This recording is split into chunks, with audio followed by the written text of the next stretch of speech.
สิบตำรวจโทสุธีคงแปลงยศได้เป็นตัวแทนของคณะสักการะเจดียานุสรณ์ในการจุดธูปเทียนบูชาพระรัตนตรัยแบบนี้เจริญพรท่านครับ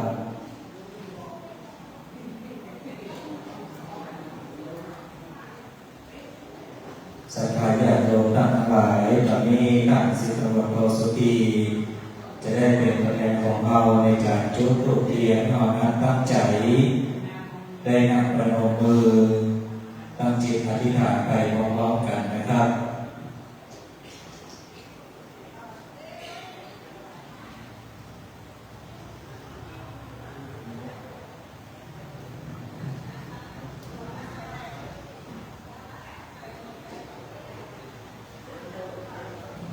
มีพัดลมไหมครับไหนพัดลมไหมโอเค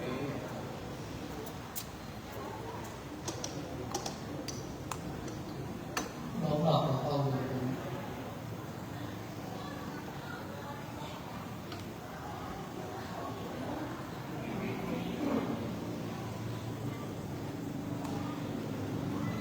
ให้สร้างให้แบ่งให้ทำให้ขอคุยแบ่งยอดต้องมาต่อตัว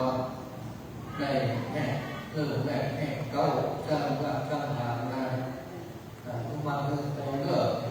เอาผ้าถูก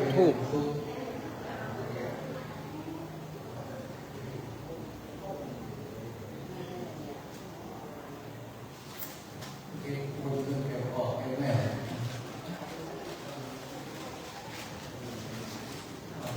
ตอนนี้จะนั่งที่ไหนเราจะบอกแล้วก็นาเกมต่างทีนี้ก็คุยกันก่อนทุกประเทศสี่ในประเทศเราประธานไทยไม่เอาว่าเราได้ดูเกียรติเป็นหลายอย่าง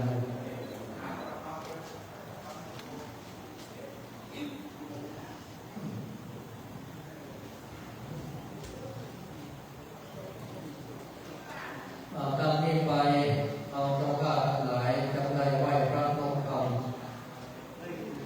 พร้อมกับเลิกอิมินาสังกาเรนะ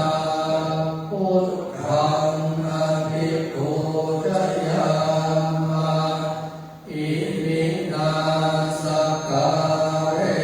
นะธัมมังอภิปูชยามะอิมินาสังกาเรนะธัมมังอภิปูช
สิพร้อมกันเลย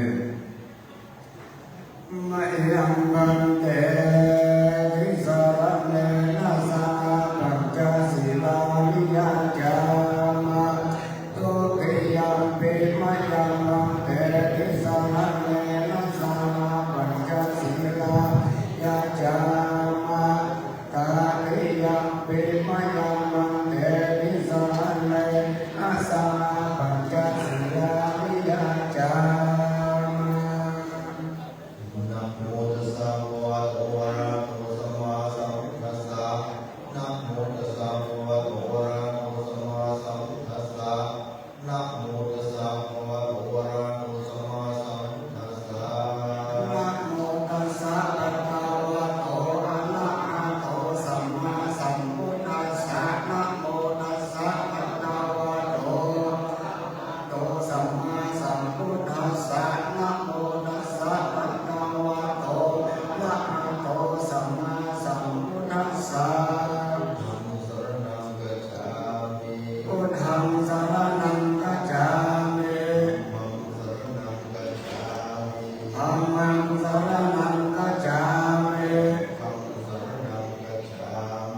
สังฆังสรณังกัจฉา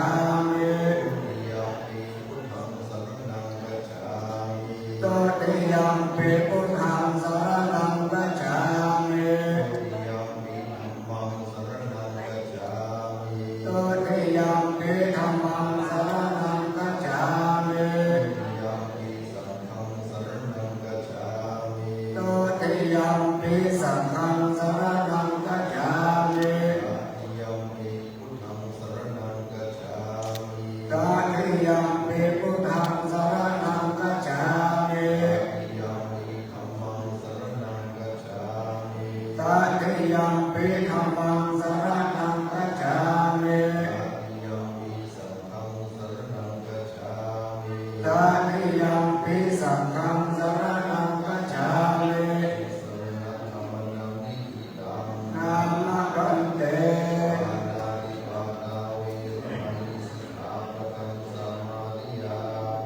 ปานาติปาตาเวรัมมะเนสิกขาปะทังสมาธิยามิ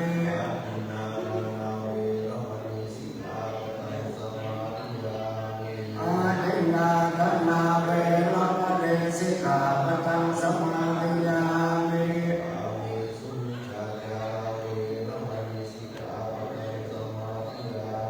กาเมสุมิสาจาราเวรัมมะเนสิกขาปะทังสมาธิยามิ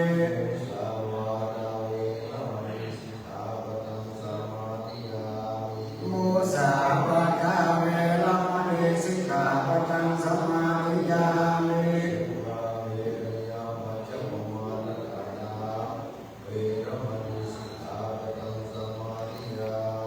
โสลาเวรยามัจจปมาทฐานาเวรัมมะเนสิกขาปะทังสมาธิยามิ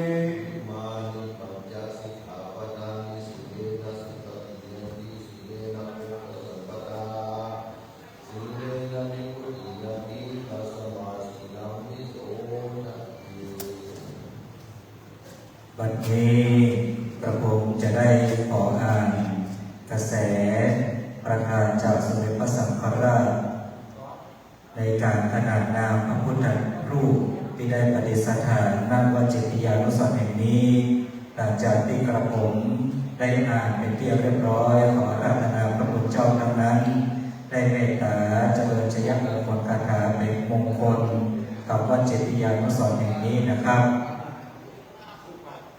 ขอถวายนามพระพุทธรูปเนื้อปูนหล่อศิลปะล้านนาขนาดหน้าตัดกว้าง2 เมตรสูง2 เมตรประดิษฐานณวิหาร2 ชั้นวัดเจติยานุสรณ์ตำบลสันปุเลยอำเภอดอยสะเก็ดจังหวัดเชียงใหม่ว่าพระพุทธมหามุนีศรีสันปุเลยสมเด็จพระอริยวงศาคตยานสมเด็จพระสังฆราชสกลมหาสังฆปรินายกวัดราชบพิตรสถิตมหาศรีมาราม 21 เมษายน 2567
ในด้านราชวัตรนะครับ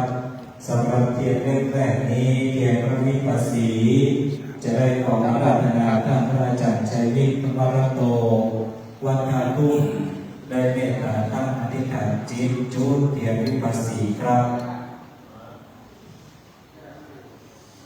สถานญาติโยมในระหว่างที่พระพุทธเจ้าบดีมูลสถาบดีได้จุดเทียนต่างๆสถานั้นได้น้อมใจเกี่ยวกุศลประนมมือตั้งจิตอธิษฐานร่วมกันผู้ได้เป็นเจ้าภาพในการจุดเทียนทุกเล่มนะครับ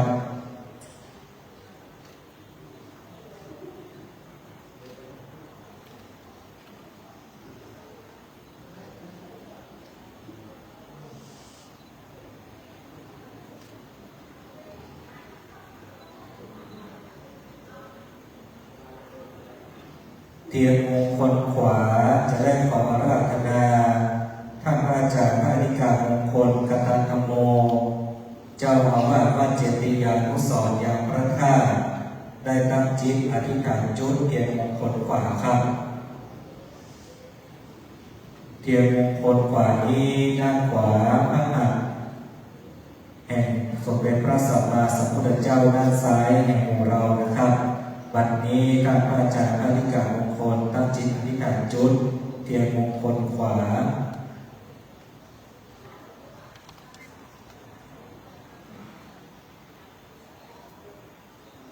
เทียนมงคลซ้ายจะได้ขอเจริญพรคุณจรุงอาหาร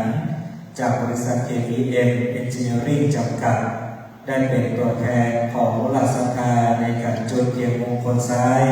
เจริญพรคุณจรุงนะครับ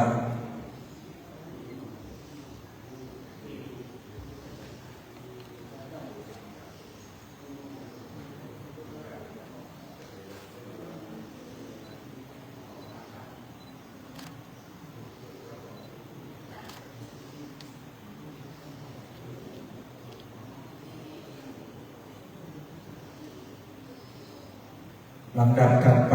จะได้เป็นการจุดเทียนนวโรกุตระ9 เล่มท่านที่1จะได้ขอเจริญพรตัวแทนจากบริษัท ME2 ทั่วท่ารั้วนะครับ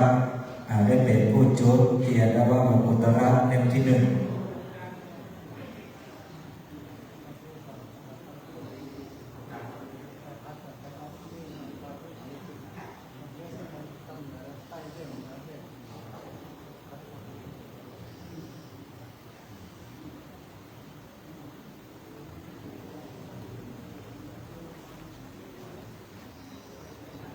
เทียนนวโรกุตระเล่มที่2เจริญพรคุณแม่จันบานตันคำอ้าย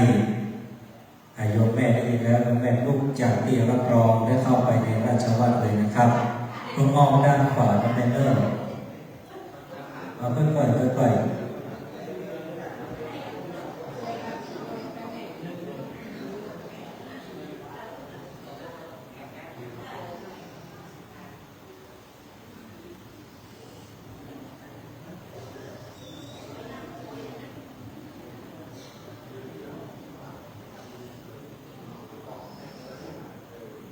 เทียนนวโรกุตระเล่มที่3ขอเจริญพรคุณแม่บัวผักดวงดีอันนี้เป็นโยมมารดาของท่านเจ้าว่าของเราโยมแม่ก็ค่อยลูกเป็นแมนเนอร์นักเกกัน80ยังแข็งแรงยังเสียงใสเสียงดังเหมือนเดิมโยมแม่บัวผักดวงดีโยมแม่จันบานตันคำอ้ายกับเล็กรัตนวาสิกาแก้วคือการฟังจูทางราชการมงคลมาโดยตลอดก่อสร้างทางแบ่งโยมแม่ก็ได้หายได้ออกเป็นค้ารู้เป็นกันโดยตลอดลำดับถัดไปนะครับเพื่อที่จะให้ท่านได้เตรียมตัวในการลูกเนาะท่านที่4ขอเจริญพรคุณแม่บัวเงินปัญญาวงศ์โยมแม่บัวเงินปัญญาวงศ์แม่ยืนก็ได้แม่ยืน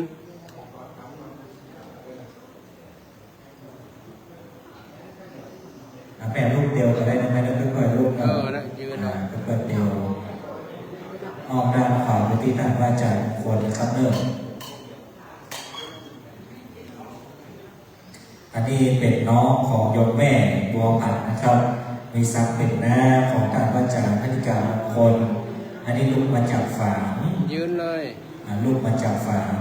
ถ้าถัดไปนะครับจะได้ขอเจริญพรพ่อหลวงบุญธรรมปาตา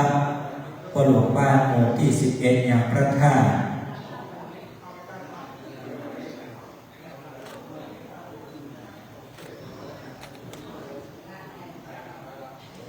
ได้แล้วทำไมเนอร์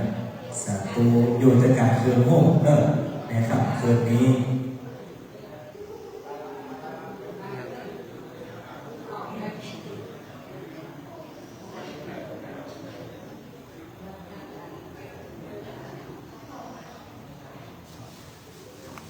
การถัดไปนะครับจะได้ขอเจริญพรคุณมงคลชัยทองศรีได้เป็นผู้ตั้งจิตอธิษฐานโจทย์เทียนหน้าวัดหลวงอุตระเล่มที่6นะครับ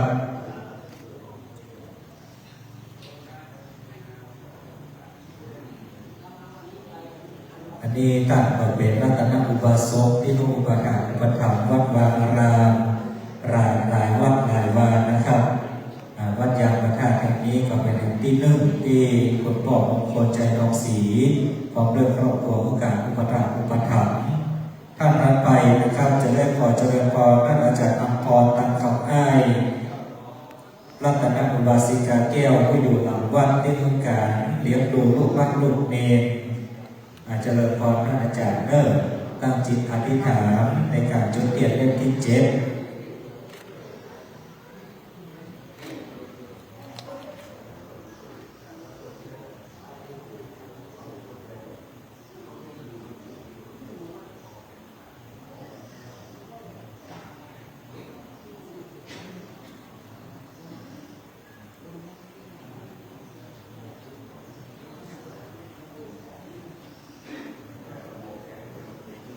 โยมแม่อาจารย์อัมพรลุกขึ้นเลยนะแม่เนอร์เตรียมมาสูงโยมแม่ลุกจุดเลย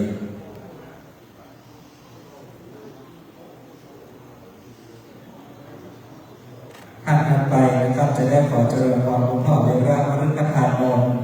ได้เป็นผู้จุดเทียนหน้าวัดหลวงอุตระเล่มที่8ครับโยมพ่อลุกขึ้นเตียวเลยเนอร์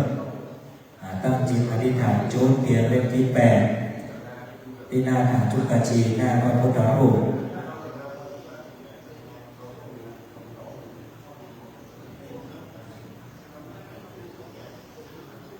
และขันที่9นะครับจะขอเจริญพรคุณสุจินดาทองศิริ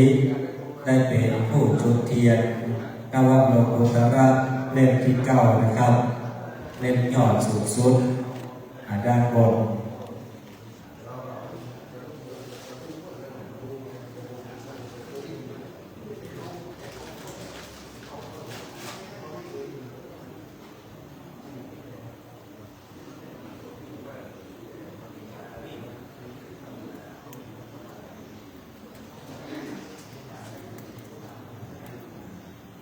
ลำดับขั้นไปนะครับจะได้เป็นการจุดเทียนธาตุทั้ง4อาจจะได้จุดที่บนสุขตาชุกชีด้านบนนะครับ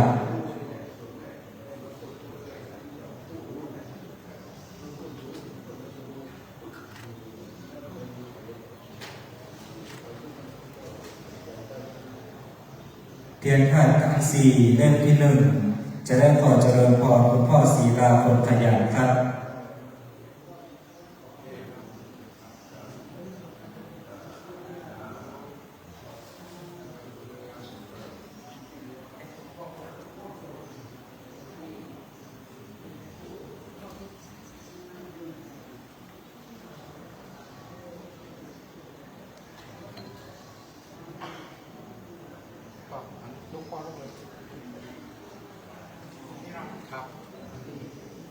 เทียนธาตุ4เล่มที่2ขอเจริญพรพ่อนาสหายามงคลครับ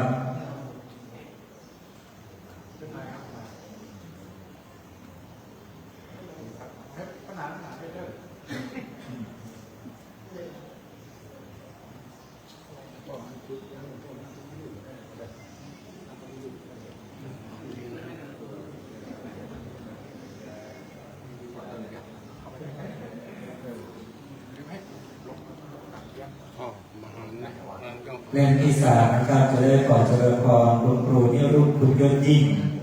หรือว่าครูเอนะครับได้จุดเทียนเล่มที่สาม โอเค โอเค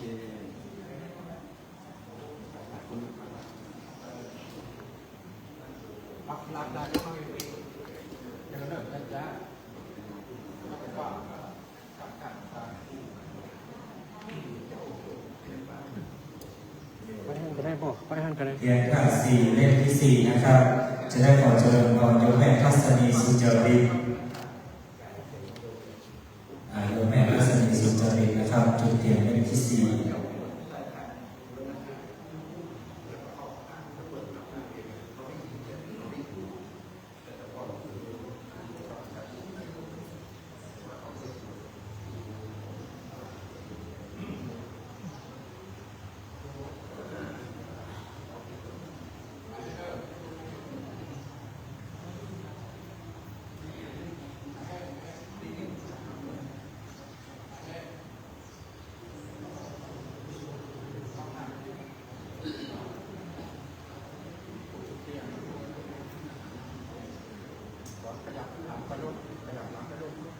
ไปยืนไปยืนช่องอันนะไปยืนช่องอันนะ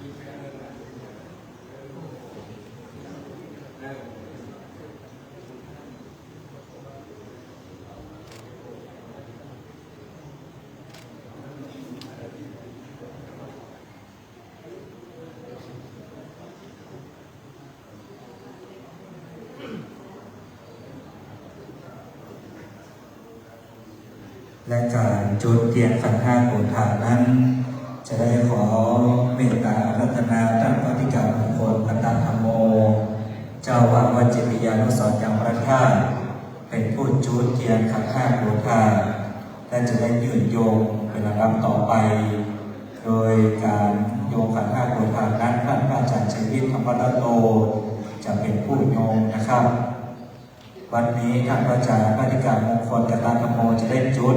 เทียนห้าโกฏฐานสักการะโยมประนมมือ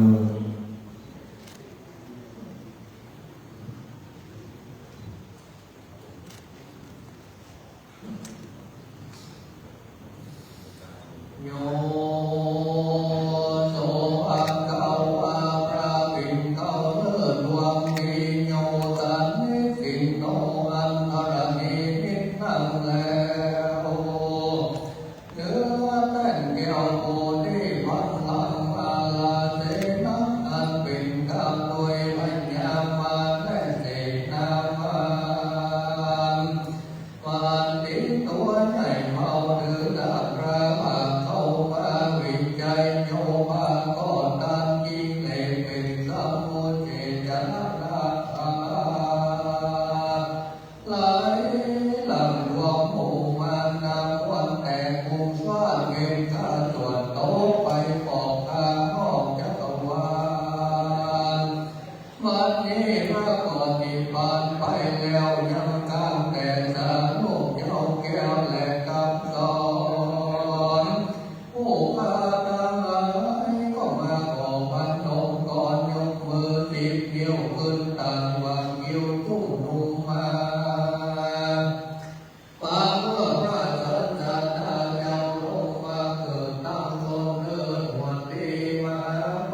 มัคคยันตังแปด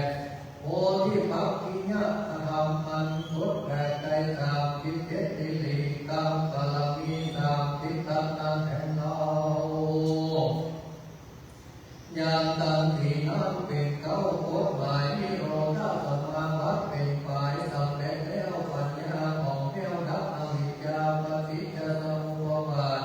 มาพิจารณาดับเกิดสังขารนานาธาตุยึดธาตุรู้เราเจ้าที่เป็นออกมาเป็นพุทธนาคา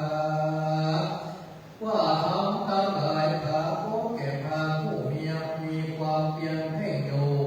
พระผู้รู้ย่อมจัดกำจัดมารและเทนะมารมีแต่ความชื่นเจยบานเหมือนแสงสว่างฟ้าดังแสงพระอาทิตย์โอนเขาเป็นข้าผู้กันทอง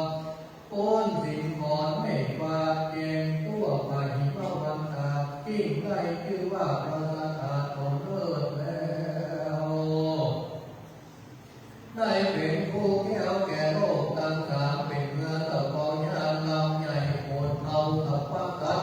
เอาใส่ข้าโมกาตะกอนหรือเมื่อก่อนแล้วคือเมืองแก้วนอดเมตตาพา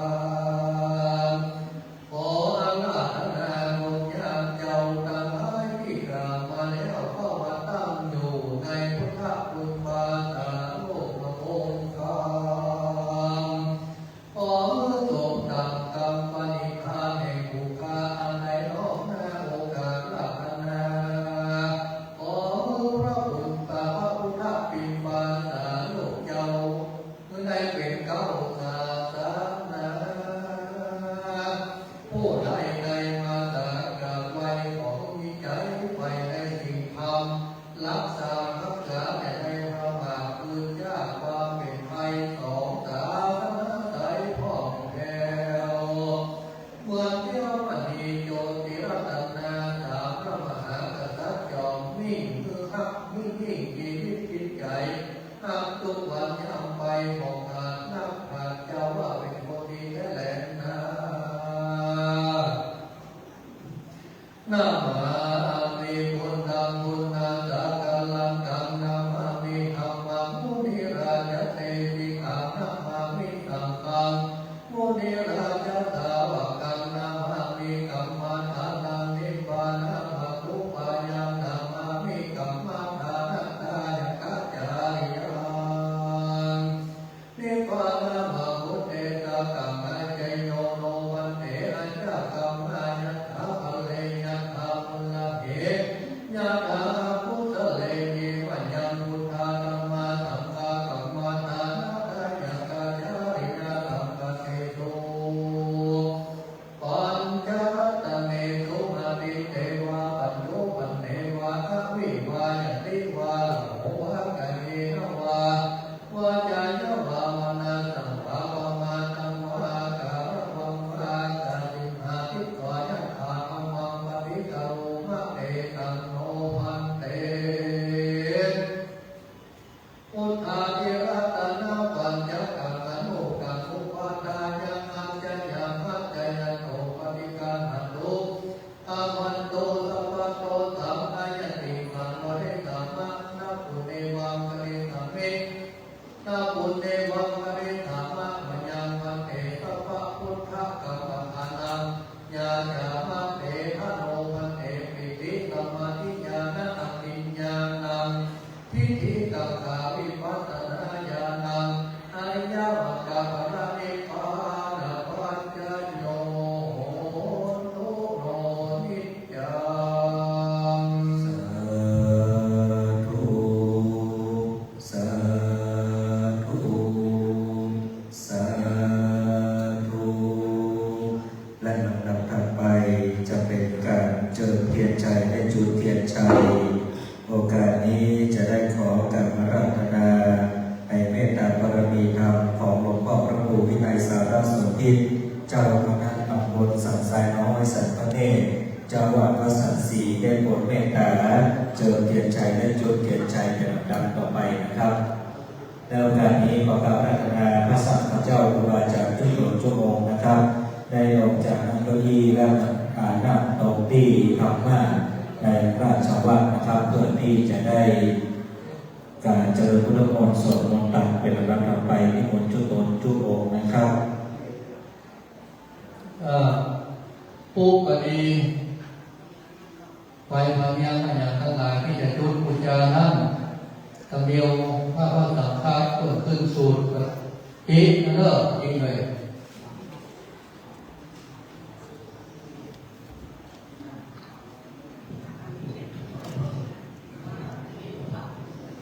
เราคนนั้นก็ไปเกิดแค่นั้นนะครับพี่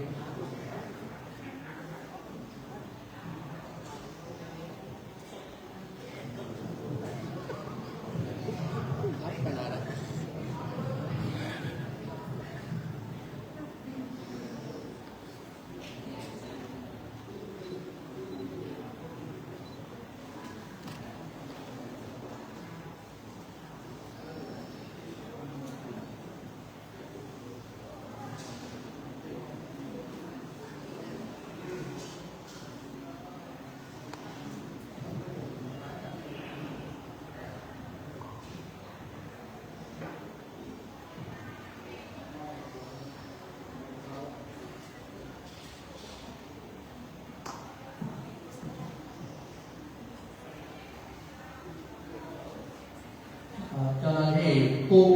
เกี่ยวหัวเนอะที่ไหนวะ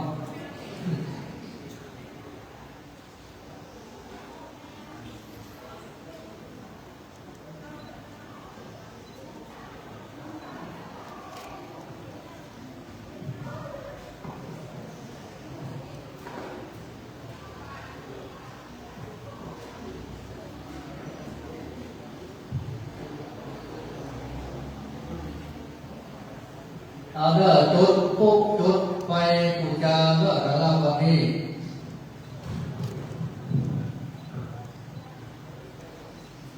พุทโธสัพพัญญุตัญญาโนโลพุทธโลมะโลสัมโพมัคคะภารัตโตจักยิเจตังรัตตานะไตยังเออาสาอาอุปานะปะทุกขาอุปะตวาอันตรายะจักนัสสันตุสัพพะโสทีภวันตุเต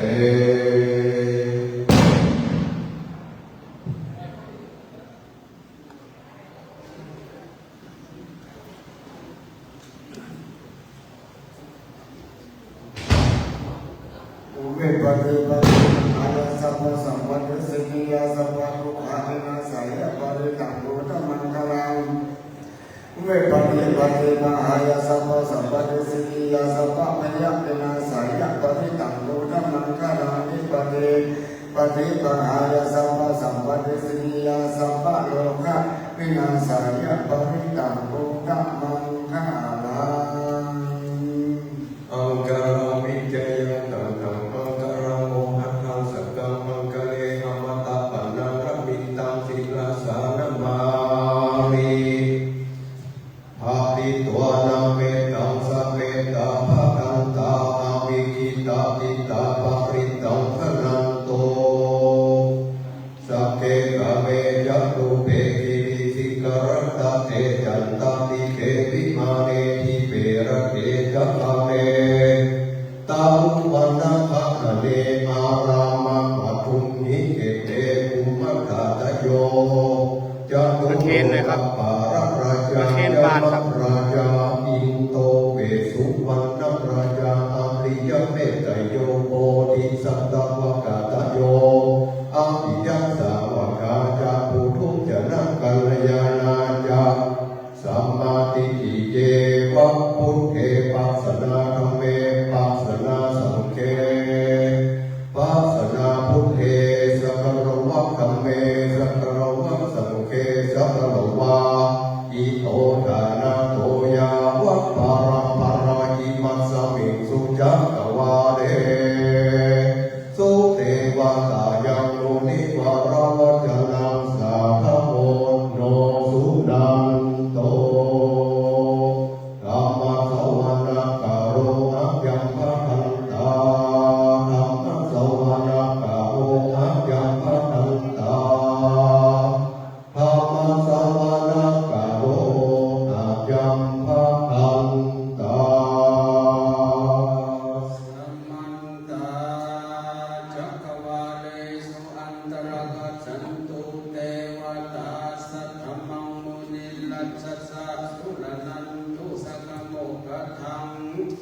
ตนะตยสภาตรยาจาวินัสสันตุ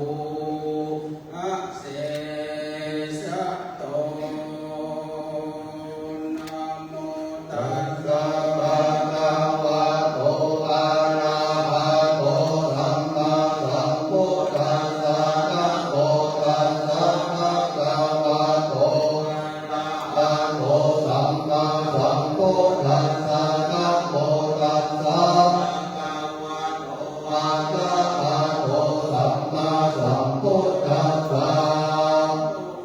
สารนังกัจฉามิธัมมังสารนังกัจฉามิสังฆัง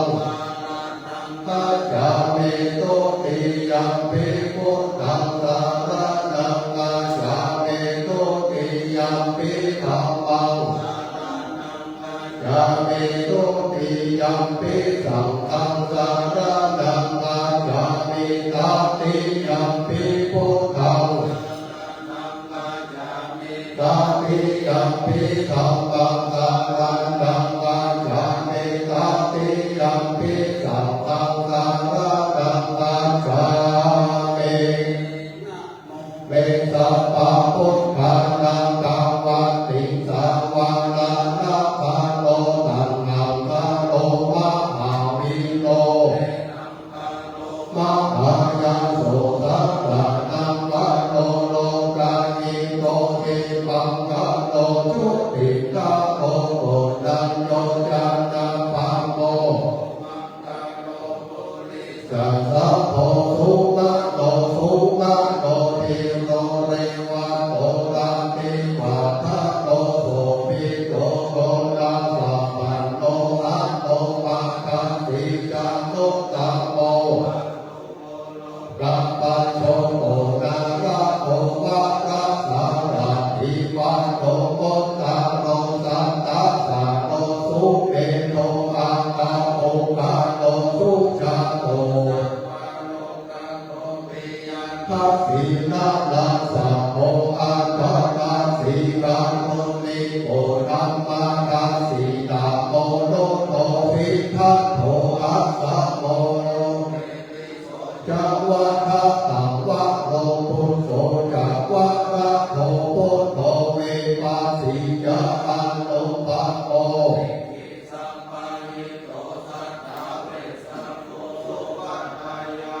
กัมมุสันโตสังฆวะโหโหนังกัปปะโอลานังจาโหกัมสะโหเทเรสัมปันโนโอตัมโมสัมปัญญะ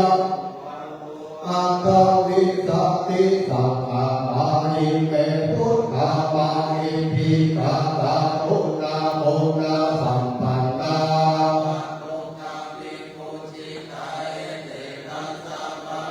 พุทธาอุตตัมมาอาคาโอกาลาเตปิสังฆะพุทธาปาสุปิติเยอัมมานัมปัฏฐาเอเตพุทธาจักขังกาลาโหติสัพพะตาอัตถวิสัตติเมตุเตอะหังวันตา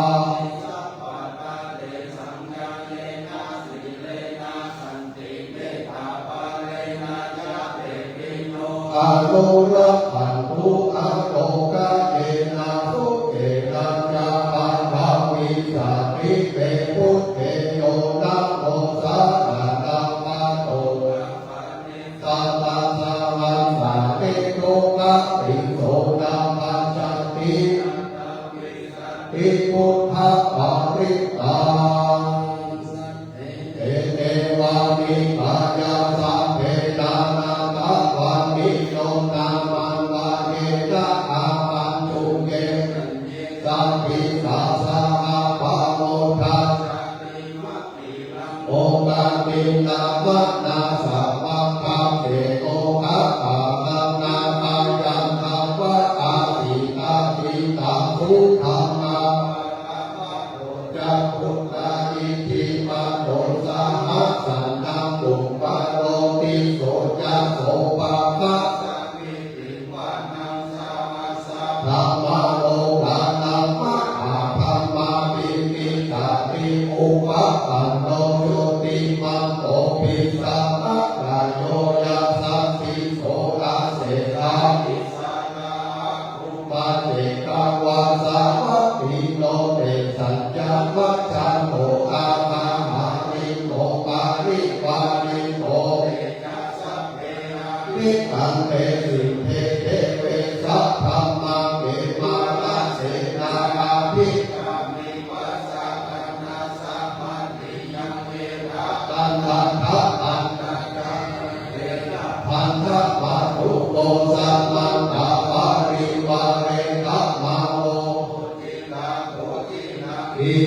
รัตถะมหาเสโตรัมหะเสรังอาเพสัจจิปารินาสารังกวะกะเทระวะยะถาปะพุทธะโอเมโกทัพนะยันโตตัทธะโสปะยุภาวันติสังพุทโธอาสายังวะเสตัญจะวัดอิทวานันจันทุปาเกสาสะเนระเทวาราเทนาอาภิตัสสะเอวิชาตัปปะมะตาโลสุวะโมทัสสะสะสะปัปปะโมเนสังโลมาปิอิจัตตุสัพเพ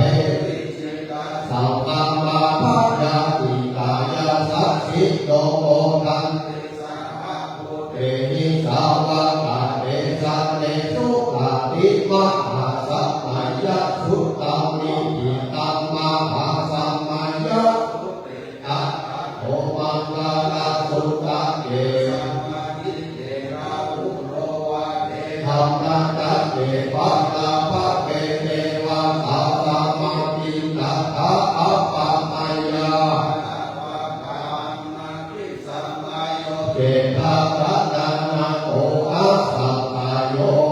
ตินามาภะคะวะเสตังวะตัสสังอะรัมมังนังทุวังโสหังปะวิสาติโกสาราตะธัมเมสัมมาสัมพุทโธอิติปิโสภะคะวะมหาจักรโอนามะนังอานังวะนังทุวังโสหังพุทโธปะวิสาติพุทธาระตะธัมเมพุทโธอิติปิโสภะคะวะทุปันนะสะโอนามาภะคะวะเสตัง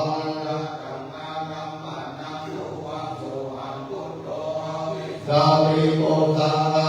ธัมเมสัมมาสัมพุทโธอิติปิโสภะคะวะเนมิโตนามาภะคะวะเสตังทุวังโสหังพุทโธปะวิสาติพุทธาระตะธัมเมสัมมาสัมพุทโธอิติปิโสภะคะวะกะโตสัพโพนามา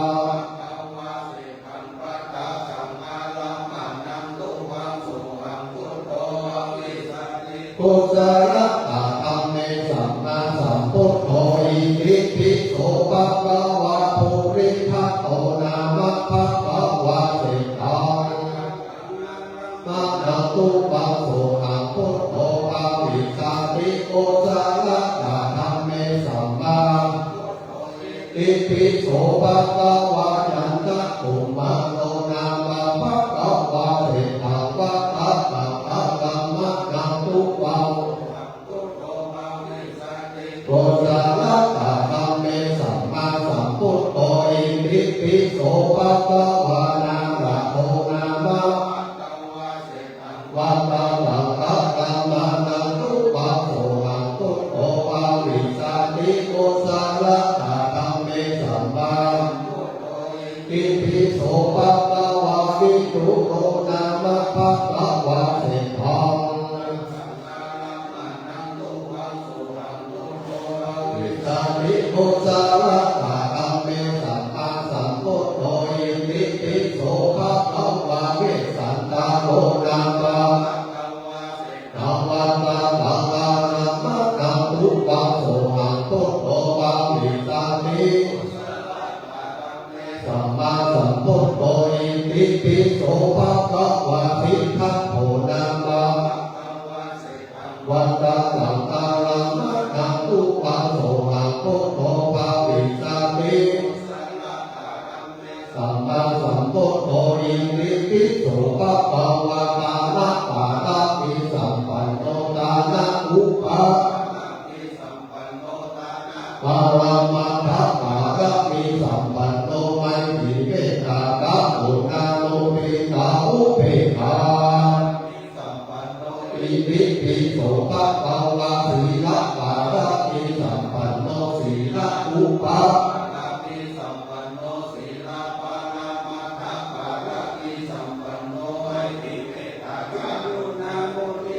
อุเบกขาปารามิสัมปันโนอิติปิโสภะคะวะเนตัมมะปารามิสัมปันโนเนตัมมะอุปาเนตัมมะปารามัทธปารามิสัมปันโนไมติเมตตาภาอุณาสัมปันโนอิติปิโสภะคะวะปัญญาปารามิสัมปันโนปัญญาอุปา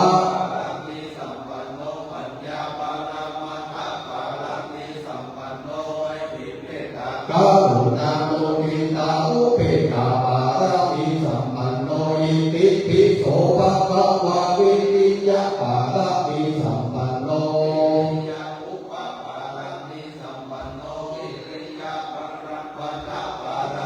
สัมปันโนไมตรีเมตตากรุณาโมทิตาอุเบกขาปารามิสัมปันโนอิติปิโสภะคะวะสันติปารามิสัมปันโนสันติปารามัทธปารามิสัมปันโนไมตรีเมตตากรุณาอิติปิโสภะคะวะสัจจะปารามิสัมปันโนสัจจะอุปปารามิสัมปันโนสัจจะกรุณาโมทิตาอุเบกขาปารามิสัมปันโนอิติปิโสภะคะวะอธิฐานะปารามิสัมปันโนอธิฐานะอุปาอธิฐานะปารามัทธปารามิสัมปันโนไมตรีเมตตาภาอุณาอิติปิโสภะคะวะเมตตาภารามิสัมปันโนเมตตาอุปปารามิสัมปันโนเมตตาปารามัทธปารามิสัมปันโนเมตตาปารามิสัมปันโนอิติปิโสภะคะวะอุเบกขาปารามิสัมปันโนอุเบกขา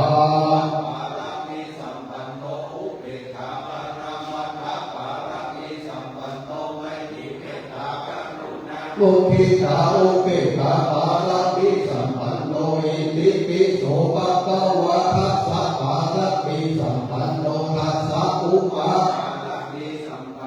ทัสสะปารามัทธปารามิสัมปันโนไมตรีเมตตากรุณาโมทิตาอุเบกขาอิติปิโสภะคะวะสัพพะติสสะปารามิสัมปันโนสัมมาติสสะอุปาสัมมาติสสะปารามัทธปารามิสัมปันโนไมตรีเมตตา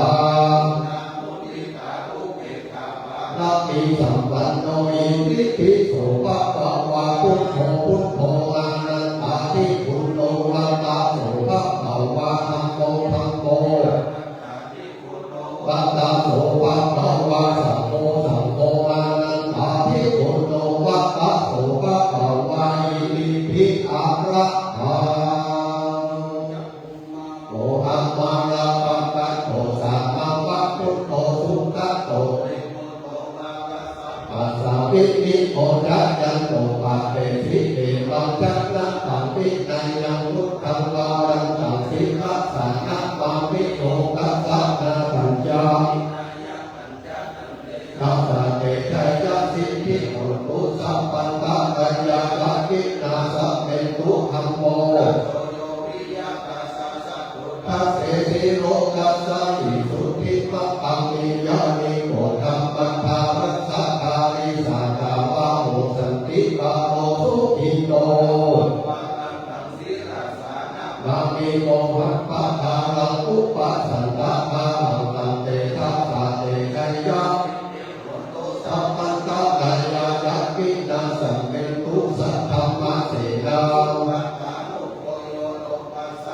อุปัฏฐิเลสัพเพตาสันโตสัญญังสันตินิโยธาโตจัก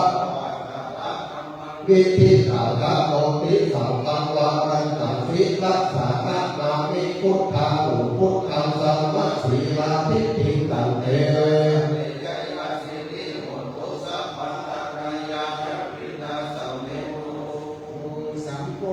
อันเท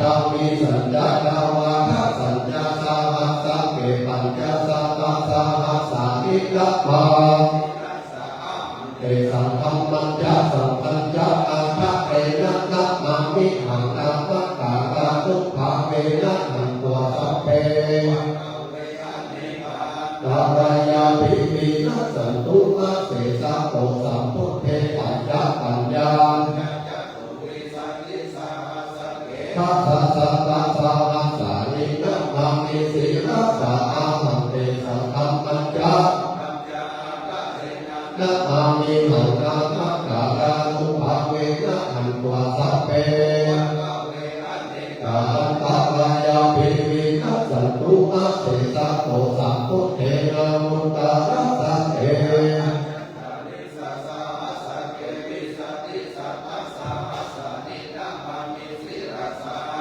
เตสังธรรมัญญาสังฆัญญาทัตเตนะนะมามิหังนามัจจาลากาอันตารายาภิปินัสสันตุอาเสสะโตอะระหะโตสัมมาสัมพุทธัสสะมะเหสิโตนะโมตัมมะเทวะเตมิทัสนะโมมะหาสังกัสสะเปเวสุตตะสีลาทิฏฐิโนนะโมปัตตยารักสารัตนัตยาสัสสะทุกขังทัสสะทัสสะวะโนกายะสัพพินะโมกะระปะภะเวนะวิกัสสันตุปัตตวาสุวัตติโหตุสัพพะตานะโมกะวัจจะเตเยนะวิริมิโหวิเตจวา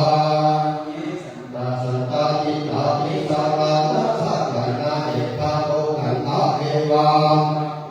ทัตเทวาปุณาตานะอาภัพรัพยาวานาสัพพะปาลังเอเตนายันตุเทวาวาระปะระปะมาเยสัพเพตุโมวิวาระมัจจนาโสตุปัตตังสัมมาตังสัพเพสุยัตตาภาเนสุยัตตาเทวากัตตังปุญญังสัพพะสัมปติสัพพะปัสสัพเพตตานุโมทิตัวสัพพะปัสสะสัพเพรัตตาปัปปะทาระหิตาหุโตสัสสันตัสสะนะโมตัสสะภุติภาวะตุสัพพะทาสัพพิมุตโตสุขิสัพเพวาริวาเรนิอัตตาโตอานิกาสุขันตาหุโตราชะโอวาโตระโอวามานุสะโอวานันมานุสะโอวาทิโอวาทิสัจจะโอวามานุตะโอวากัมภะภะโอวานาภะภะโอวาจานาภะภะ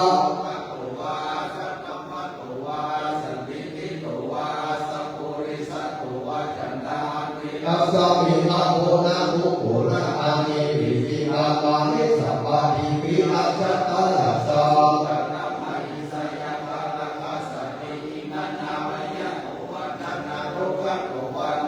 อปัตตวะโอวาระตังตันหันตุปาติภานะโอปัฏฐายะตถาคตสัทธัสสะปาระกิโยนัสสะอุปปาระกิโยนัสสะ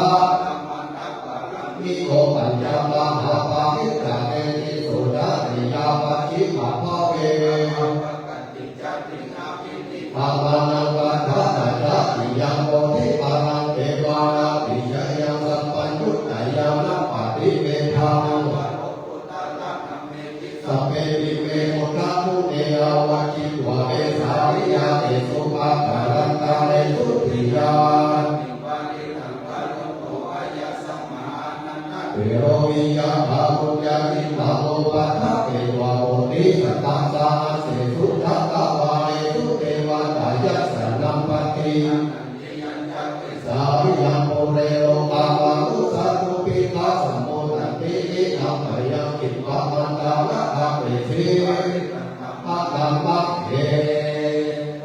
สุขังเอตัสสะปัญญังภะคะวะสาวัคคีนังอิหาระติเอกวะเน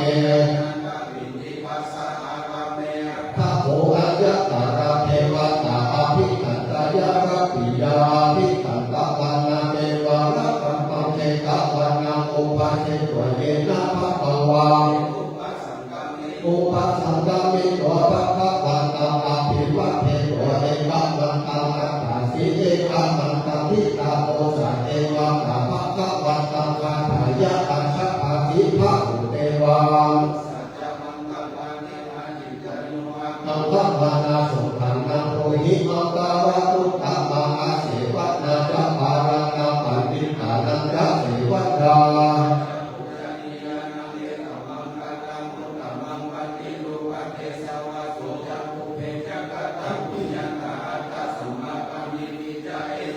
คารามุตตะมังกามุสัตตัญญาสิปัญญาวินัยโยจาสุสิกิโตสุขาสิปัญญาจาวัญญาเอตัมมังการามุตตะมังกาตาปิโตสังฆโมอันนาภูราจามังมันตาเอตัมมังการามุตตะมังกาลัญญาธรรมาจามิยัญญายาตปานัญญาสังฆโมตัมมังอาลัตถิวิรัตติปัมมามัจจปะลาจะทำเมสุเอตัมมังการามุตตะมังกาลังโอ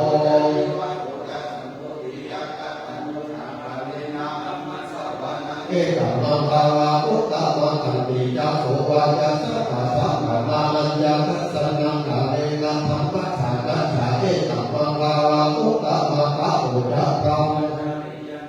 ติยาสัจจานัทัสสนานิพพานัสัจจิวิริยัญญาเอตัมมังการามุตตะมังพุทธัสสะ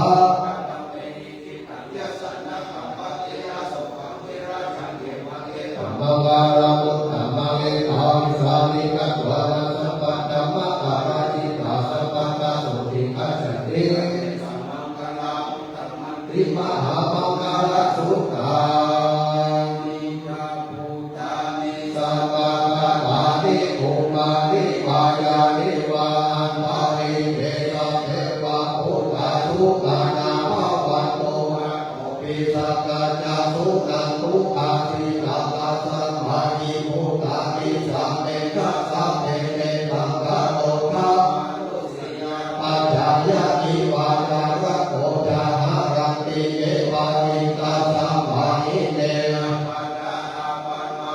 ยังอิจิวิตังอิทะวานุกัมมาสัพเพโสกายังกะทานังปานิตังนะโตสัมมาอานินาถาอาเตนะพุทเถนะตานังปานิตังเอเตนะสัจเจนะสุปาเจโหโตคะกัมเมตังอาคามังสัมปานิตังสัมปะยะโมมิสัมปานิโตนะเตนะธัมเมนะสัมมาทิฏฐิเกเอเตนะสัพเพนะโตวานิโอโตยัมโตกาเสโตปาริปันนามิสุติสัมปาทิปานันนาทิสัญญามาอุสัมมาทินะเตนะสัมโมนาวิจาปิเอนะสัพเพนะโตวานิ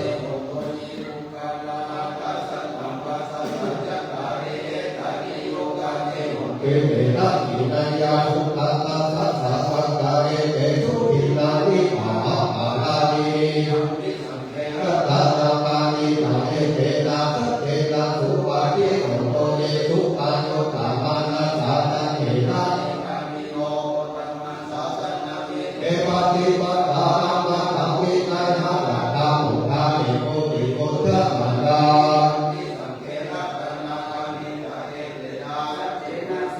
พิโหโตยะติฆะติโลปัฏฐานิสิโตจิตานังอุปิปะเตปิอัสสะปะปัมปิโยตังอุปะมาสัพพุริสัพพะภาคิโกอาเวยะปัสสติอิอัมปิสังเกนะตะนังอานิอาเวพิโหโตเยอาติยะสัจจานิวิภาวะยันติอัมปิลาปัญเจนะสุเตสิอาทิอิจามิเตโหติปุสัพพะมัตตาปิตัมปิสังเกนะตะนังปานิตังสห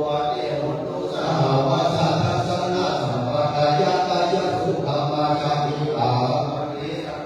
ปิเกวิจิปิจิตัญญาสีลาภะภวาวิยะคะปิปิกิยะตุหะปะเยหิยะวิปะพุทโธยัตถะปิทะพะโพกะตุมีตัมปิสังเก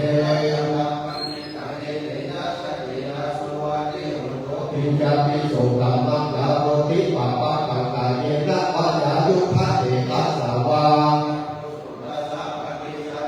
อาภัพพะสาอินทะภะภะสามุตตาปีนัมปิสังเกรัตนังวะนะปะภูเพยะตาภูชิตาเตกิมหานะปะเสปะทะมะสามิอิมเหตตุปะวังสัจจิมิปานะอามิภาระมายิตาภิปิตาภิพุทเทระตะนังที่โหโตวะโรวะกัญญูวะระโหวะระหะโรเทสัจจิอิตาภิพุทเทระตะนังปะนิทังเอเตนะสัจเจนะสุวัตติโหโตหินังพุรานังภวะสมิเตหินะอิตาภเวโรวิสังฆาติปันติทิรายะภายังปะติโกโตอาเทโหโตยามิทาโอตานิสัมปังกะกานิภูมานิวายามิวะอันตามิเอตัสสะปะตังพุทธังนัมมัสสะวะโตอาเทโหโตยามิทาโอตานิสัมปังกะกานิภูมานิวายามิวะอันตามิเอตัสสะปะตังเทวะมนุสสะพุทธิตังโอตานิสัมปังกะกานิภูมานิวายามิวะอันตามิเอตัสสะปะตังเทวะมนุสสะพุทธิตังสัมภาวะเทโหตุรัตตะสุตตามิภิตาวะโตยะภาเนวะตาเสเตปิตังนัมยามิเทวะโลยุจจโตระติทิวะสุขังสุปานิสุโตจะปะปะนิวินะเอวะปานิโกโลเปตังวาริตังกัมภะธัมมะเอนะโมสะเนนะยันตังสันตังปะตังอภิสัมเมจัสสะโตสุจัสสุโหสุจัสสุวะโตทุอังกัมปิมามิสันโตสัพโพจัสสุภะโตจัสมังปะปิโตจัสสันตะโอตามุปิสันติภะปิโตโตเอสุอาดารุกิโทระกะทุกขังสัมมาจาเรติเจเยนะอิโยปะเรโอปะวัตตโยสุขิโตสัพเพสัตตาภวันโตสุขิตัสสะเอเกติปะคะโมตันติตัสสะปะทาวะกาวะอันนาวะเสสาปุราติกาวะเอกาอาทิกาเอกาโตเรวะสันเทอาวิโตเรโมตาวะสัมภาเวภาวันโตสุขิตัสสะนะภะโมปะทานิปุเพทะนาภิมันเนกะกะกะจีรังติยิภะจาโรสันตาปะติภะสัญญากามิกยะอัตตายะปะทิยังพุทธาอายุสาเอกาพุทธะมานุระเกวังพิสัพพะภูเตนาเมตัญจสัพพะโอกัสสะติมานาสัมภาวะเยอัปปะหิมานานุทังยาสัมปะทังราเวระมะสัมปะทังเวทัญญารังนิสิโนอิกะตะวิโทเอตัสสะตินานิไนยะคัมมะเมตังทิฏฐิยานุปะตัมปะสิกะวารัสสะเนนะเกนานาอิจาตุมะภะทะยังมุนาเรติปิภาติยะปิตาสุตา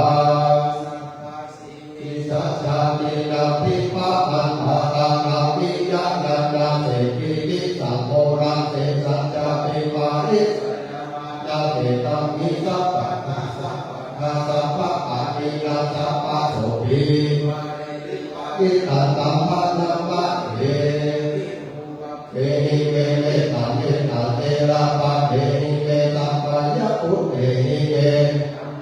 ตัณหาโภคาปะเอหิจาปะปะทะเอหิเวเมตัมเมตัมวิปะทะเอหิเวจตุเมตัมอุปะเอหิเวมามาอาปะทะโกหิทิมามาหิทิทิปะทะโกมามาจตุสิภาอุปะโอสะเก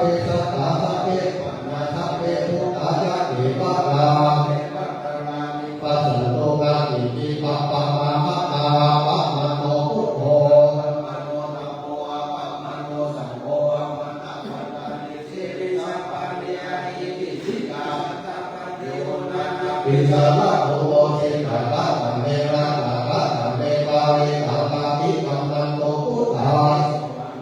ภะคะวะโตนะโมตัสสะนะสัมมาสัมพุทธานะติสังฆปาริตาโพธิสัตตาเรนิพัทธังโลนะโยนิยัมเยนะสัมเมหิการะปะมะหาสัพพะวะเอจาราสัมมายะมันตามิเนวะสัมปิรุอันนิโตภาวะมันตันติอัตตาตัมปาริตัมปัมปะนัมปะเทเตยัญจักขุมาเดตะตะจารามิสัพพันโตปะปะปิปะปะโรตัมภะคะวะสามิธามิสัพพันนังเตยัญสัพพุทธามิหาเนโกภิปะสัมเวรมันดาปะธัมเมเตเมนะโมเตยะตาวะกัจจตุนะปะทุพุทธานังนามะทุโพธิกาปาริตังตัสสะโตโรจาระวิเอสัตนาเปตายัญญะอุมาเอกัจจาปะตาวิภาภาโสตังตังลาวะสามินามิสัพพะนังปะตะวิภาภาสันตายะสัพพุทธาวิหาเรโกรติเนปัมปันดาธัมเมเตเวนะโมเตยะมะภะคะยันตุนะปะทุพุทธานังโมเอพุทธานังนะโมเอพุทธิยานิปังโสภาริตังกัตวะโอโรวะสัมมะปะปะอิติโมระภาริตังสาราเนนะปิอันตาริเวปิปานิโนปาปิทาปาปิกัจจันติโภมิยังมิจัสสัพพะทาสารามายัพพะโตราทิสัมภวะภะนานานาจาพุทธานังปะริตันตัมภะภะมะเย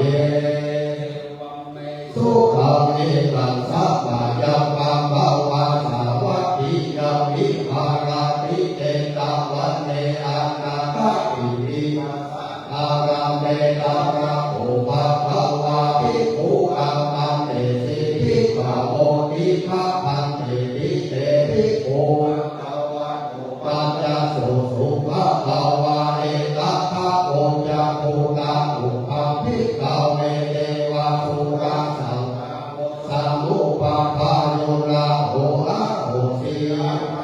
ภิกขเวสัพพุเทวานะมิโตเมเวทาวะปิเสวิสาเทวานังสันตามะภะกานังอุปัญญายาภะจังวาสัมภิวาโลภะมังโสวะมะเมวะกัจจะอัมพุโลกายะธาปะหิโกยังภาวิสัตติฆะยังวาสัมภิฆะตังวาโลวะมังโสวะโสภานิวิสัตติโยเกเมทัจจะอังกัจจตาอัฏฐปัจจาปะอิสัตเตวะปัจจัจจะกัจจะอัมพุโลกายะธาปัจจาปะอิสัต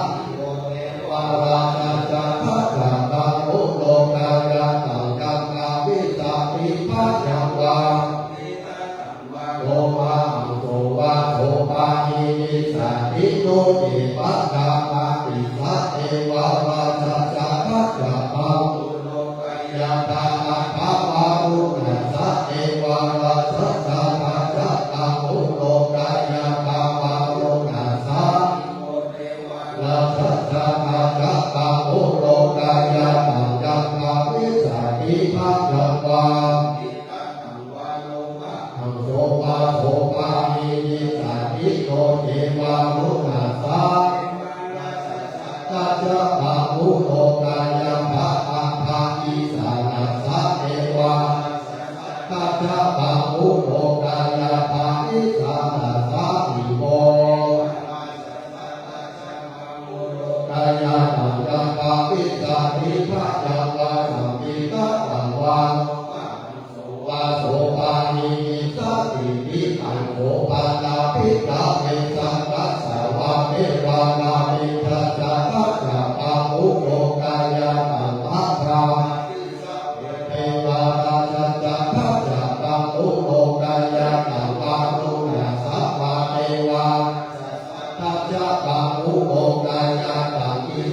ตัสสะวะทัจจาโมโหกายาลังยังกังวิสาติปัสสังวะวะโลภะธังโสวะโสวะหิเกภะติโตภิกขามิเยทัสสังวิสาเหตุภะโตหิภิกขเวเทวตาวิโตอาวิตานาโมอาวิตาโตโสอาวิตาโตโหภิรุสัมภิโอสิภาราลิมิอาหันจักโขภิกขเวเอวังวัฏฐามิสัจเจตุภาคะภิกขเวสุญญาตาราคะตานังวาอุปจัยยะภะยังวาสัมมิตตังวาโลภะหังโสวะเมวะตัสสามิโดสะลายะภะอิติปิโสภะคะวะอะระหังสัมมาสัมพุทโธวิชาสุขะโอโลกาวิตุอนุตตะโลโภริสัพพังสัตตะเทวะมนุสสานังพุทโธภควาติมังอิโกภิกขเวนะนุสารังตัญญปังวิสาติอิตัตตังวาโลมะหังโสวะโสวะหิยิสาติโนจิมาตานุสาลายะทะอัฏฐะธัมมังยะทะสวะนะโมภะคะวะตาธัมโมสันติติโกอาการิโกปัจจันตังเวทิตัพโพเอโยหิติธัมมังหิโกภิกขเวนะนุสารังตัญญปังวิสาติตัตตังวาโอวะหังโสวะโสวะหิยิสาติโนจิธัมมังอนุสาปายะทะอัฏฐะสังฆังปัสสุปฏิปันโนภะคะวะโตสาวกสังโฆจุปฏิปันโนปฏิปันโนภะคะวะโตสาวกสังโฆสามิจิปฏิปันโน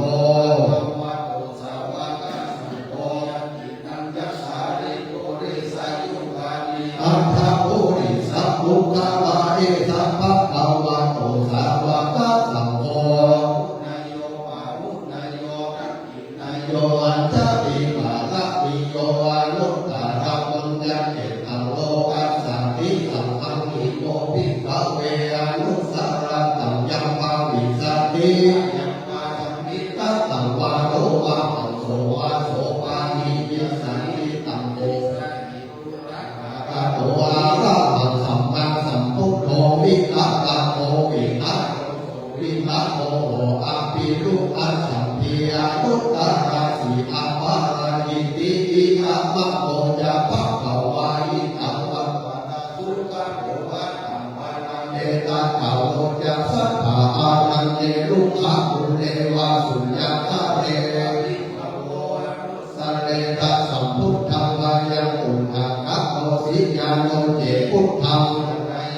โลกาเชตังนาคาสัพพังอัฏฐะธัมมังสัลายังคาติยามิตังสุเทจิตังอัฏฐะอัฏฐะสังฆังสัลายังคาปุญญเขตังอนุตตรังเอวังพุทธังสารังตันังกัมโมภะยังวาสัมปิตัตตังวาโลมะหังโสนาเหสัพพิติทัจจังสัพพาริตานาทัสสะสะสะเตสาธุสัมมาเตอัมมานุเสหิจันเทหิสัทธาวิภิตาริสานัญจาปัสสันนะมาหิงสายาญาทุติยายันเทเสหิมาอาวิโรริตังตัมปะนามะเรนามาทุจักขุมาตัสสะสิริปัตโตสิกิสัพพินะมัตถุสัพพะพุทธานุตัมปิโยเวสัพพุสสะหะกะตัสสะตะปัสสิโนนัมมัตถุกัมมุสันตัสสะมานัสเสนะปัมมัตถิโตโพดังสัมมานัสสะสิปัตโตกัสสะปัสสะนะมัตถุวิปังมุตัสสะสัพพะทิอาคีลาสัสสะนะมัตถุสัพพะยะมุตัสสะสิริปัตโตปัตตุภาปะโลกะนังเย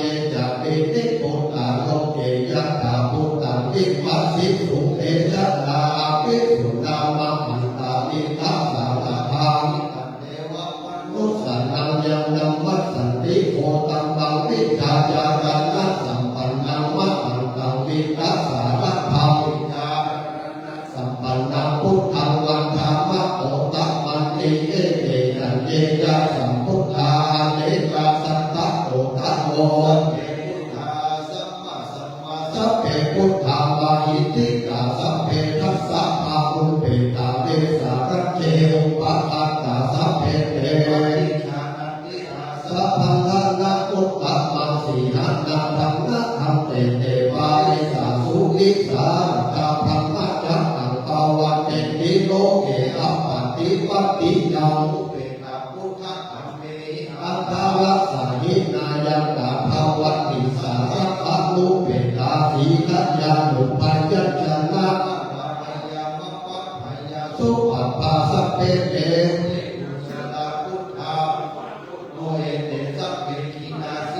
ชินามะมะปะปามะหามหาปัญญามหาปัลลามหาตาโลนิปาทิราสัพเพสันนังภาวะติปานาภาติปัญญาตานาเรนาจัปปานินังกติปันโตมหัสสะสานาจาหิเตสิโนสัพเพวะกัสสะโลกัสสะเตปาลายานาเตสาปัสสิตัสสะปะเทวันทาเมโพริสุตตเมวัจจะสานังนัสสะเจวะเมเตกัสสะปัตเตสัจจะเนอาสัเนธาเนธามาเนยามิสัพพะตาพุทธาสันติกาลาตุวันเตหิตวังลักขิโตสันโตมุตโตนิมุตโตสัพพะสันตาภวันจิโตสัพพะเวราลาติกันโตนิมุตโตจักขุวัง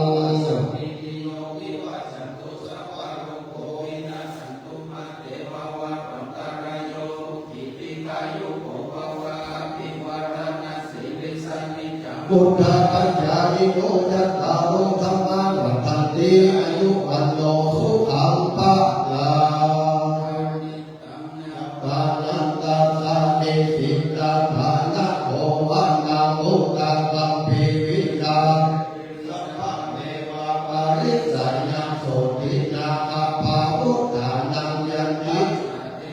นังคันเนเทระสังโฆริวาลัสสะเอตัสสะสิตังกัปปะทายิมหาเดชัมมาริตันตังภะตังวะเท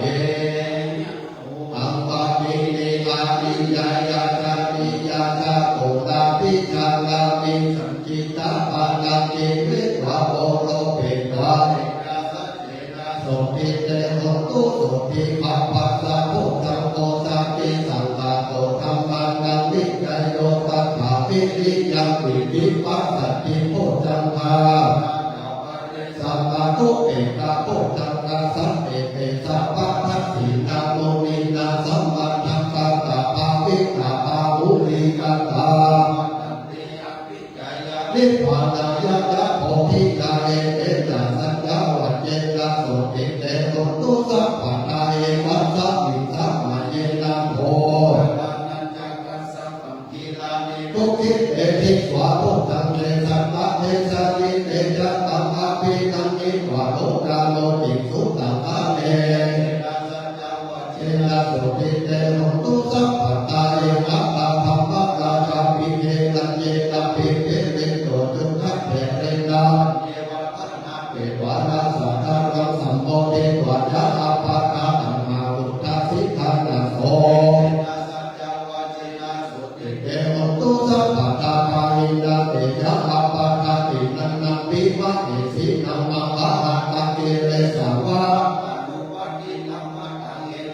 สัจจวัจเจนะโสติเตโหตุสัพพะทานิมิตตังอาวะมังคารัจจโยจัมมานะโอสัพพุนะสัจจโตปะปังกะโตตุสุปิตัง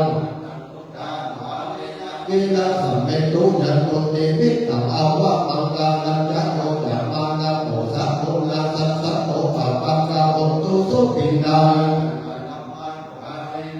นาสัมเมตุยันตุนิมิตตังอาวะมังคารัจจโยจัมมานะโอสัพพุนะสัจจโตปะปังกะโตตุสุปิตังสัพเพโตโนติโกนาโหอิตายะสัพพะปานินังโอเรตวะปาระมิสัพพะปัตโตสัมโพจังหวัดเจนะอุตุเตจยะมังกาลังจายันโตโพธิยามโนเรสัพพะ ยังลังวิจโยวิจยาสุทายะมังคาเรอปาราติปัปะระเกสิเสปัทวิโกภะเรกัปปะโกปะโมทันติสุนัขปัตตังสุมังคาลังสุปัปปะตังโตติตังสุขาโนวินังกายะกัมมังวาจากัมมังอาคัคขีนังวาทัคขีนังวาโนกัมมังวานิจิเตวิกัตโตนาลาปัตตะเตปะหามิเตทัตตันโตสุขิโตวิรุฬาโภทัสสะสันเนยโลโกสุขิโตยิสาสัพเพทัตตาสุขิตาวิรุฬาหาพุทธัสสะสันเนยโลกาสุขิตาโหยิสาสัพเพยาติวิเตระคะยะธาโลกาสุขิตาโหทัสสะสัพเพยาติภิเมธาระนังอัญญพุทโธเมธาระนังวะตังเอเตนัตถิเมธาระนังอัญญธัมโมเมธาระนังวะตังเอเตนะสัจจาวัจเจนะโตโตเจนะยะนังวะรังนัตถิยะสัมโพเมธาระนังวะตังเอเตสัจจาวัจเจนะโตโตเจนะยะนังวะรังจิรัตนังโลเกวิจาติวิปิทังพุทธัสสะมังนาทิตัสสะมาโลกิภวันตุเตยังติจิรัตนังโลเกวิจาติวิปิทังภวันตุเตยังติจิรัตนังโลเกวิจาติวิปิทังโลกุรัตนังมาโสภิภวันตุเตสัพพะสัมปันนาสุขะธัมมาสัมมาหิตาสันโตสัพพุริสะโลเกเอวะธัมมาอาภัตตันนาสันติปัฏฐาวัจยันตาวัตถะปิตาจานิกันตาจัตตาเวทัปฏิปัมมา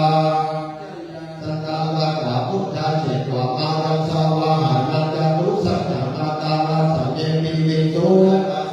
อนันตาราทโยพุทธาภาวิสาตินายาปัสสะเพสาราติเทปานิจิโตไมหังทุกโตธัมโมพระวิโรจังโลสังโฆปาติทิโตไมหังปุเรสัพพะปุณาภะโลสารีพุทโธจาโมกัปปัสสามิจังลังโนจาวามาเมฆะกิเนสาวะเนไมหังอาสุอานันตราหุลา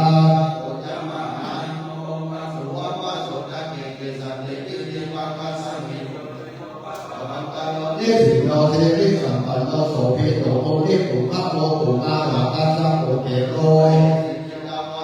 โสไมหังคัปปะเนมิจัปปติกาติปุณาลาโลกุโตอังโมนิมาโลจาอุปาณินันตังสิปะมี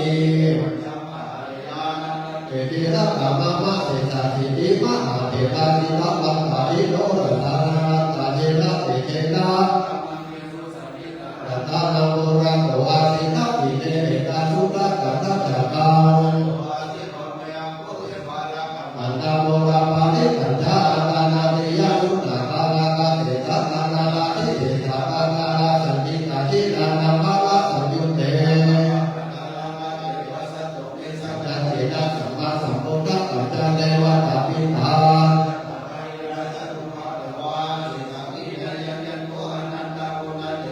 ทินังปัจจตัปปัตถมิวิหารตัมมาหิตาเรสังฆาปาเนอุมังสัพเพเนมหาภูริสัสสะปาหิเตมะเมกัตโตระโตสุระโตพุทธาธัมมารุภาเวนะจิตานิสัมโพสังฆารุภาเวนะจิตัตตะระโยจักขันติธัมมารุภาวะมะระรัสสะอัฏฐามิภิกขายัสสะวิจโยตัมโนโลเกอานุตตัมโนสัมปัสสะนันทานิเทวะเทวานิปัจโจลายะนันเตอัปปะโนเสนิปัปปะเทวายะเกนะเตเวเสโพเตมารันนาโนโตตะเปวะกานังมานิตังตะเทวะอาโนภาเวนะโตตุเตโกสุติสังฆาสุนัสสิลังยะเนนะเสภะอานุภาเวนะโตตุเตโกสุติสังฆาอิจิตังอิจิอังอุชังมาตุมาเรสันเตสังฆังสุตวะ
ทะเดรัง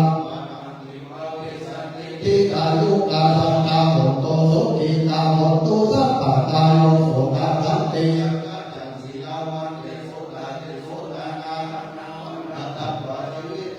มหัพพะนาเนวะปายิทิกาเอสายะปิธังโมยะสัมปัฏฐานปันติตาภะกะอุญญสันติอาภิปุณัสสะปิจโยนิพิโตเอสีลักโอโลสัจจังโสจัยยัตตุไทยะเทระสัจเจนักกามามินารุตตะลังลาวันทิตวะธรรมะภะลาสานิวะอุปะเอติเตสัจจะภาลาภาวันสัจจะสัจจะเอติยังวัฏฏะสหัสสันติปัฏฐาปัฏฐาวันยันนามัตตามิตาจานิตันตาชาตาเวทัปปะติกัมมาสามัสสะเจกะเจไวหาววิสานิพุทธะกัมมะวายันหามิกิสัจเจนะเมสัมโมสัจจะภาระเอติสัมมาเรสัพพะละเมโยโพเรวะสัพพะเกเลเสมันติวะอนุตตโลสัมมาโพธิอาภิสัมพุทโธเทวานามามิเตโวสัพพะนามามิสัมโฆ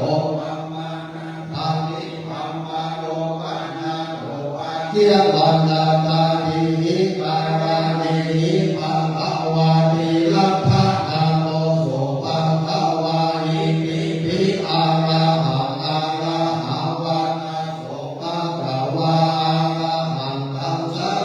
จังอาจามิอาราหังตังเสนาสานามามิปัฏฐาโมวัจจิระปะทะโลโสภะภาวาหิปิภิสัมมาสัมพุทโธ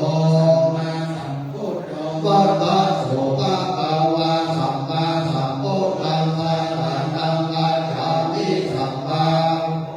ศิลาสานามามิโนติโยวะจิระปะภะโลโสภะภาวาหิติภิญาญาณะสัมปันโนวิจารณะสัมปันโนวัฏฏะโสภะภาวาวิจารณะสัมปันนังสานังกัจฉามิวิจารณะสัมปันนังศิลาสานามามินาติโยวะจิระปะภะโลโสภะภาวาหิติภิสุขะโตสุขะโตวัฏฏะโสภะภาวาสุขะตังสัจจะนังกัจฉามิสุขะตังศิลาสานามามิจารุโตวะจิระปะภะโลโสภะภาวาหิติภิโลกาวิโทโลกาวิโทวัฏฏะโสโลกาวิทุสาสานังกัจฉามิโลกาวิทุศิลาสานามามิปัญญโกภะคะโลโสภะภาวาหิติภิอนุตตโลอนุตตโลวัฏฏะโสภะภาวาอนุตตรังสังฆังอนุตตรังศิลาสานามามิสัพโพวะจิระภะคะโลโสภะภาวาหิติภิปุริสานัมมัสสาภิปุริสานัมมัสสาภิวาทาโสภะภาวาโอเรสะธัมมัสสาภิสังฆนังกัจฉามิโพริสาธัมมัสสาภิเทระสานามามิสัพพะโอวะจิระโสภะภาวาหิติภิสัพพะเทวมนุสสานังสัพพะเทวมนุสสานังวัฏฏะโสภะภาวาสัทธานังเทวมนุสสานังสัทธานังกัจฉามิสัทธานังเทวมนุสสานังศิลาสานามามิอัฏฐโมจิระปะกะโลโสภะภาวาหิติภิพุทโธพุทโธวัฏฏะโสภะภาวาพุทธังสัทธานังกัจฉามิพุทธังศิลาสานามามินะวะโตวะจิระปะกะโลโสภะภาวาหิติภิภะคะวะภะคะวะวัฏฏะโสภะภาวาภะคะวันตังสัจจานัง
ติมาสันตันโตปฏิโยตัปปฏิชานิตัปปฏิธรรมโนอัตตะสัพพะมโหระตะพุทโธตัปปฏิเตสัสสะละมาลาภาสังโฆเตภารังมังกานันติสาสาภะธรรมายาตินิพพานังวะระมังสุขัง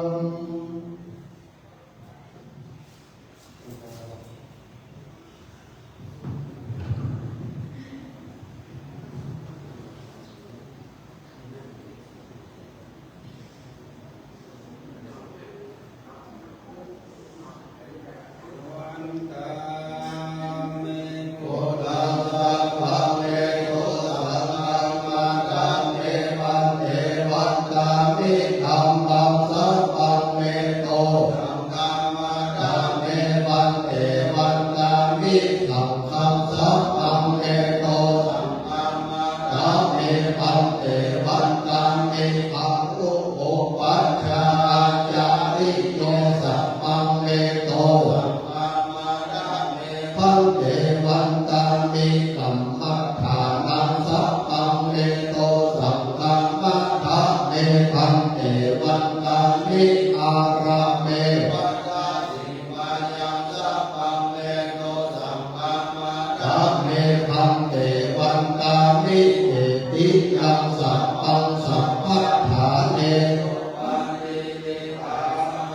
ละภาตุมัตตาโตติพุทธะรูปังสัพพังลังสัทธานังอันโลเกเตวะโลเกภัมมะโรลังกาทิเปสัตติรัตถาตุโยเกสาธาตุโยเจติยังกันทะปุติจัตุราสีลิสะหัสเสธัมมะสันเทสัมปาทะเจติยังคะวันตามิสัพพะโส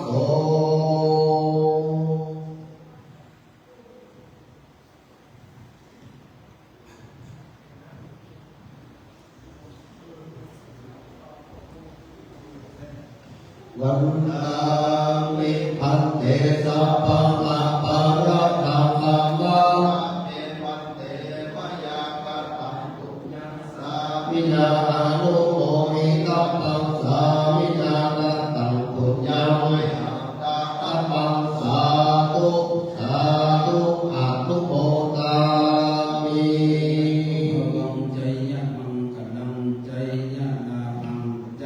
ยะสุขาวะปังสัทธาโสติภะวันตุเต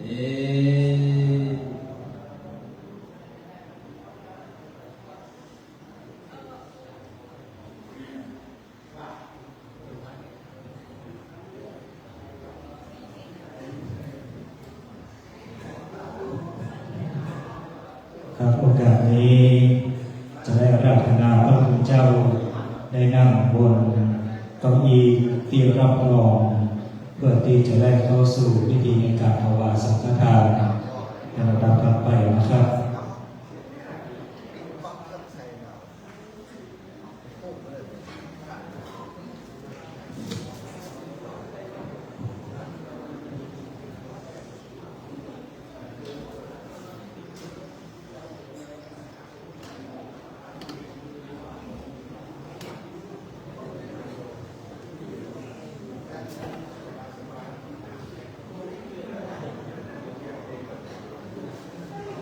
อ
นี้ได้เข้าถวาย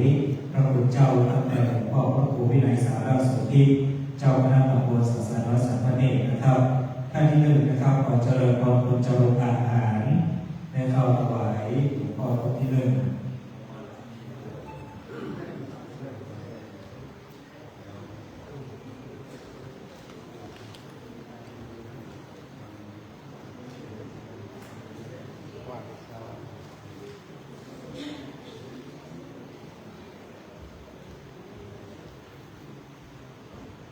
ท่านที่สองขอเจริญพรคุณวุฒิวัฒน์อาจอ่านนะครับ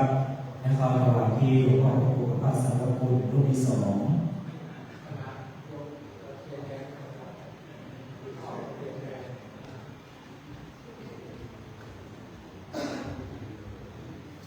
ท่านต่อไปนะครับขอเจริญพรคุณแม่จันทราตันคำอ้ายครับและเข้าถวายรูปที่สาม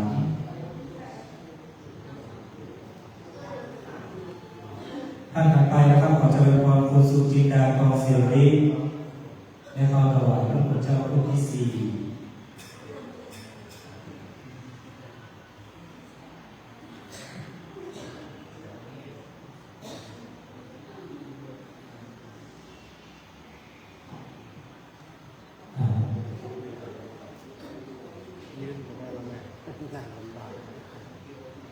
ท่านต่อไปนะครับขอเจริญพรพ่อชัยพลพยารมครับ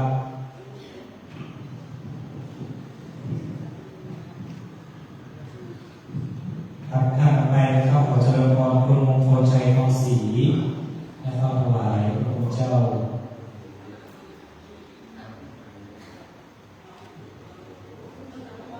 ท่านต่อไปขอเจริญพรคุณบรรจงที่ทองสวดครับและเข้าถวายที่ทางพระเจ้าพระมหาสังฆชัย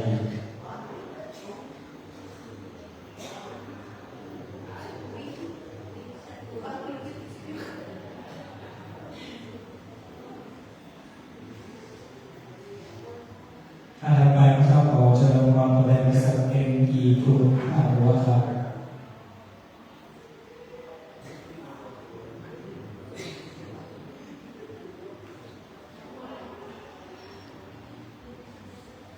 เจริญพรแม่ทัศนีสุจริต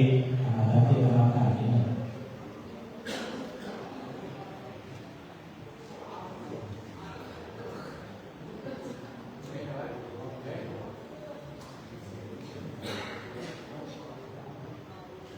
เราจะได้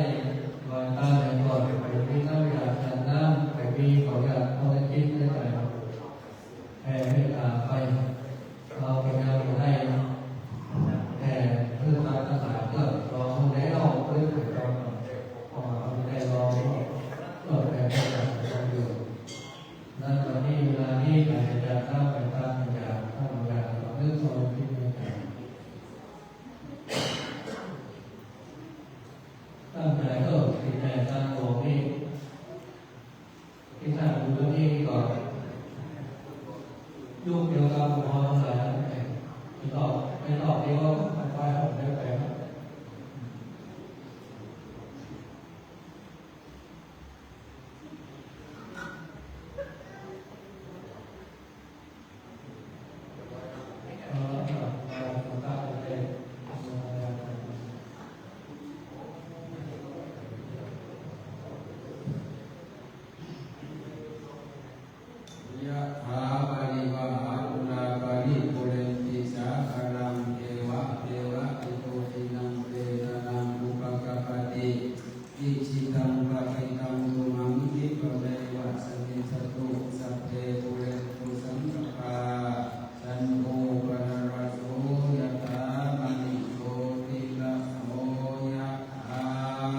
คุณเจ้าเด้อ